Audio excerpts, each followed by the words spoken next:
à ce projet, ce qui nous rassemble aujourd'hui. Ça va des services de la ville de Dijon. Je remercie les espaces verts, Loriot, à la maison de quartier Ben Ferrari, en passant par un partenaire, GRDF, vous voyez, qui est là, qui a participé avec nous. Mademoiselle Benama, merci, qui nous a en plus guidé. Le responsable, c'est un grand mot, on dit président maintenant. Alors, le président des jardins familiaux, vous connaissez, Hervé Benavo.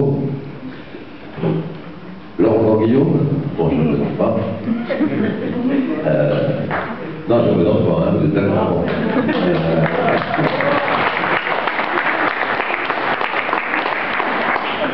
Cécile Durnarin, qui est adjointe en charge notamment du cadre de vie, c'est l'occasion d'en parler. Et puis, qui c'est lui qui a porté pour les autres habitants le projet. Parce que, en discutant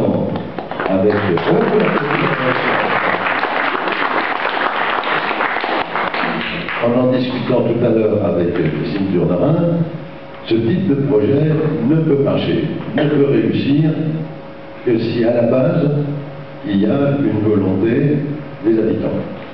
C'est-à-dire, quand on plaque un tel projet, par exemple en pied d'immeuble, etc., et que les habitants ne l'ont pas suscité eux-mêmes, ou ne l'ont pas demandé, ça ne marche pas.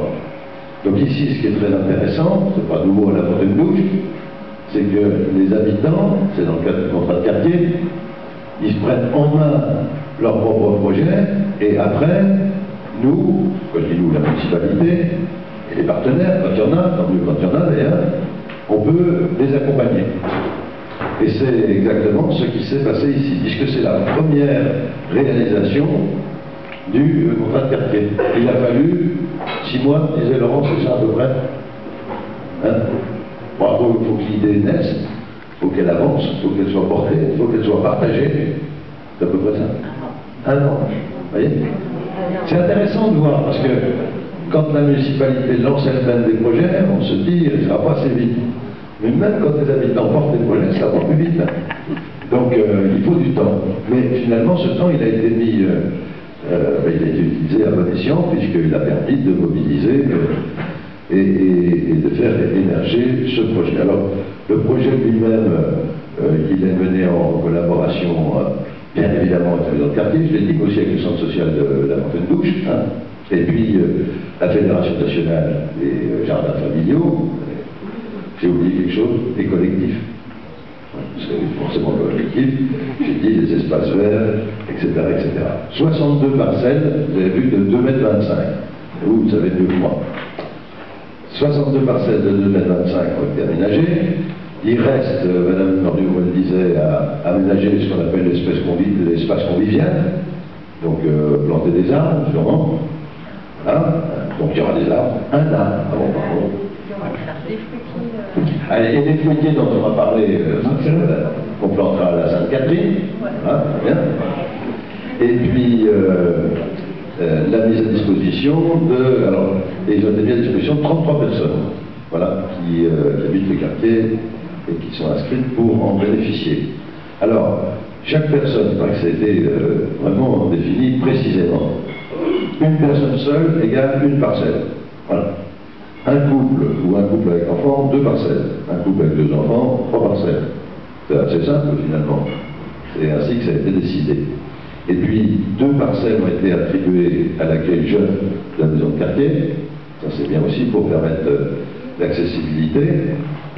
Merci d'être là. Vous avez vu, c'est super. On en parlait tout à l'heure de personnes porteurs de handicap. Voilà.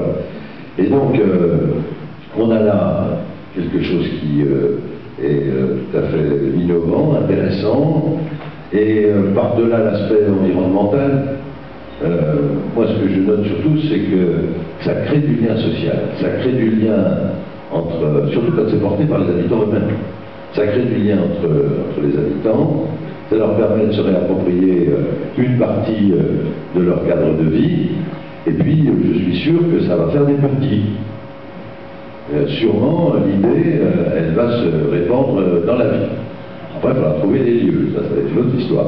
Mais c'est sûr que avec la publicité que nous en faisons, grâce à la presse, merci, eh bien, on aura, j'en suis sûr, dans d'autres quartiers, des initiatives de ce type qui vont se développer.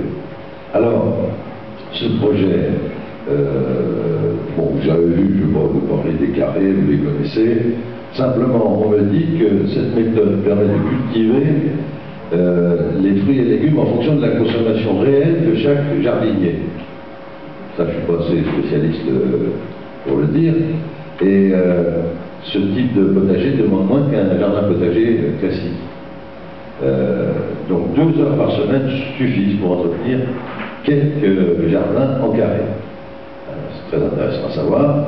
Et 3 à 6 carrés pour satisfaire les besoins en légumes faits de toute une famille. Alors là, ça me sidère, hein, mais c'est vrai, celui qui avait déjà des radis, des tomates, et finalement, celles-là, elles sont sûrement plus sûres que d'autres qui viennent de pays éloignés. Et puis ça correspondra aussi à la réflexion carbone. Hein, voilà. Donc, voilà, c'est bien, on est très content d'être ensemble. Qu'est-ce que je peux vous dire? Vous avez vu tout le reste, qu'est-ce qu'on m'a écrit? Bon, les gains de temps, à l'entretien, consommation d'eau réduite, besoin d'engrais très limité, j'espère bien.